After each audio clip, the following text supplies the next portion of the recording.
반갑습니다. 여러분. 이를테네 시간, 오늘은 이사야서 34장입니다. 여러분은 복수라는 단어를 들으면 어떤 감정이 떠오르십니까?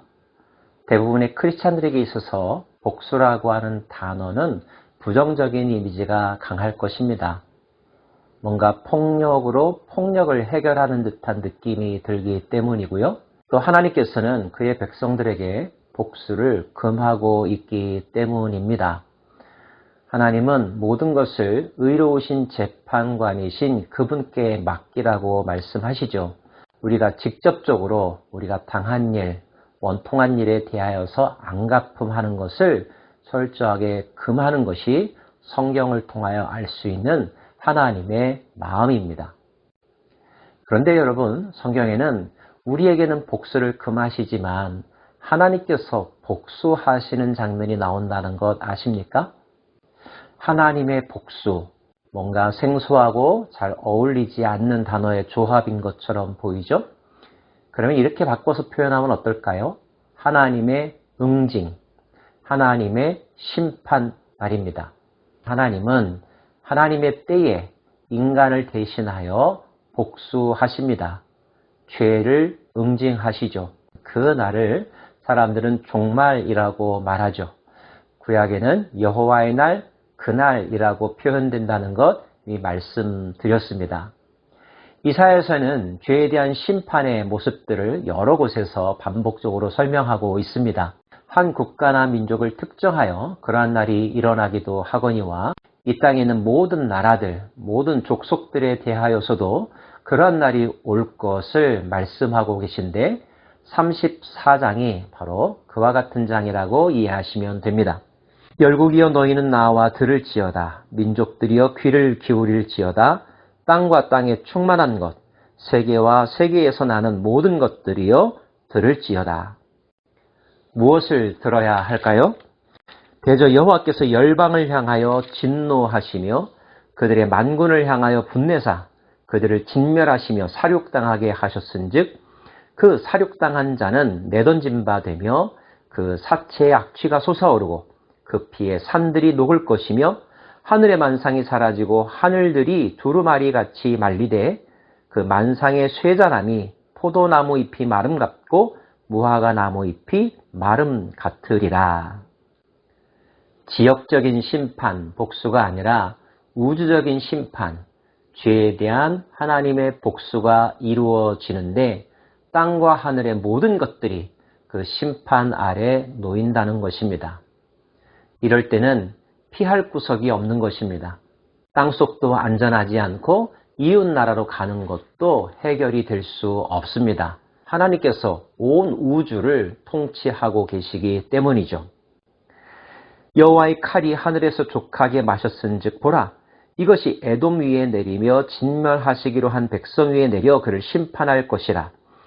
여호와의 칼이 피 곧 어린 양과 염소의 피에 만족하고 기름 곧 순양의 콩팥 기름으로 윤택하니 이는 여호와를 위한 희생이 보스라에 있고 큰 살육이 에돔 땅에 있음이라. 에돔이라고 하는 나라가 등장합니다. 보스라라고 하는 지명은 에돔에 있는 큰 도시를 일컫습니다. 보스라나 에돔 모두 에돔 지역을 의미하는 말이라고 해석하시면 좋겠는데요. 그렇다면 이 에돔이 의미하는 바는 무엇일까요? 에돔은 에서의 후손들이죠. 야곱의 쌍둥이 형입니다. 하나님께서 두 아들들 중에서 야곱을 선택하였고 에서를 미워하였다라고 하는 표현이 나오죠. 야곱은 선택받은 민족을 의미하는 단어이고 에돔은 선택받지 못한 하나님의 은혜의 사람으로 살지 못한 민족과 사람들을 상징하는 것이라고 말할 수가 있습니다. 그날이 오면 하나님께서 예정하시고 은혜를 베풀며 그 은혜 가운데로 들어온 자들은 보호함을 입을 것이지만 그 은혜를 뿌리친 자, 은혜를 알지 못하는 자들에게는 오늘 말씀에 기록된 것 같은 큰 재앙, 하나님의 징계가 임한다는 뜻입니다. 그리고 이사야는 그 에돔의 땅에 사람이 아니라 짐승이, 곡식이 아니라 들풀들이 가득할 것을 예언하고 있는데요. 들소와 송아지와 수소가 함께 도살장에 내려가니 그들의 땅이 피에 취하며 흙이 기름으로 윤택하리라. 이것은 여호와께서 보복하시는 날이요 시온의 송사를 위하여 신원하시는 해라. 에돔의 시내들은 변하여 역청이 되고 그 티끌은 유황이 되고 그 땅은 불붙는 역청이 되며 낮에나 밤에나 꺼지지 아니하고 그 연기가 끊임없이 떠오를 것이며 세세 황무하여 그리로 지날 자가 영영이 없겠고 당아새와 고슴도치가 그 땅을 차지하며 부엉이와 까마귀가 거기에 살 것이라.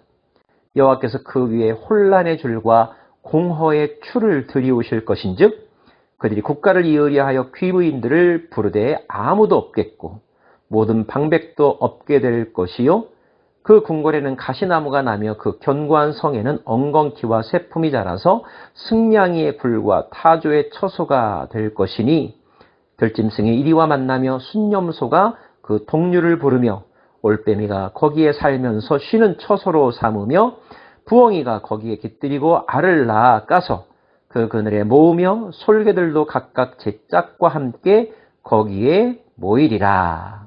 만약에 3차 대전이 일어난다면 그 이후에 인류의 모습은 어떻게 될까? 대답하기를 석기시대와 같이 될 거다라고 말했습니다. 모든 문명이 파괴되고 지가 황폐화되며 인간이 그동안 만들어 놓았던 모든 편리의 도구들이 쓸모없게 되는 세상. 결국 원시시대로의 복귀가 이루어질 것이다. 이런 말이었는데요. 오늘 말씀을 읽다 보면 에돔 땅이 마치 그와 같은 상황으로 바뀌는 것을 알 수가 있습니다. 사람들이 거할 곳도 쉴 곳도 함께 살 곳도 존재하지 않는 땅, 마치 지구 멸망의 모습을 보는 듯하죠. 에돔이란 도시가 그렇게 되기 얼마 전 그 땅에 사는 사람들은 어떠한 삶의 모습들을 가지면서 지냈을까요? 춤추고 노래하고 장밋빛 미래의 환상을 꿈꾸면서 하고 싶은 것을 다 하고야마는, 그리고 할 수 있다고 생각하는 낙관주의적 삶을 살고 있지는 않았을까요? 그들은 이런 세상이 올 것이라고 하는 것을 전혀 귀담아 듣지 않았을 것입니다. 누군가가 이런 비극적인 종말에 대하여 이야기하면 오히려 무시했고 공격했고 그 사람들이 하는 말과 반대의 행동들을 일부러 하지 않았을까요?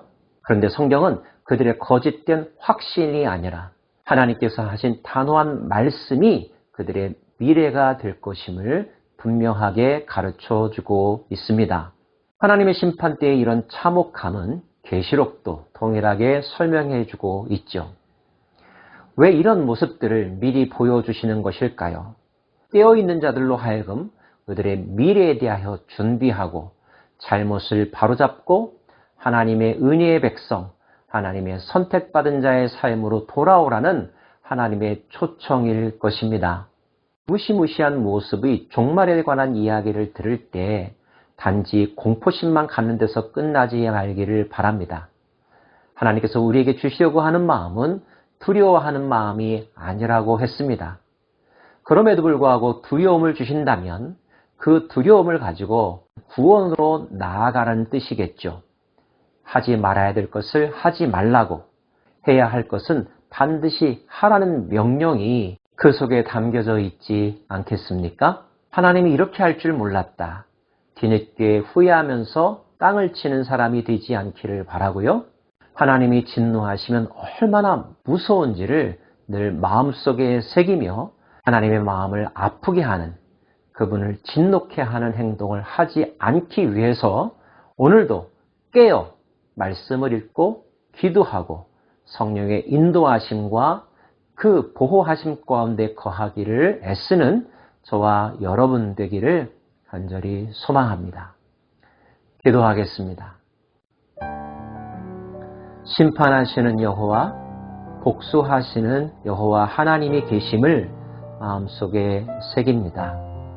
우리는 하나님 편에 서 있어야 하며 서 있는 줄로 믿습니다. 혹여나 우리의 확신이 근거 없는 잘못된 착각이라면 오늘도 말씀 안에 자신을 발견하고 우리의 마음과 삶의 자세를 바로 잡게 하여 주옵소서. 예수님 이름으로 기도합니다. 아멘.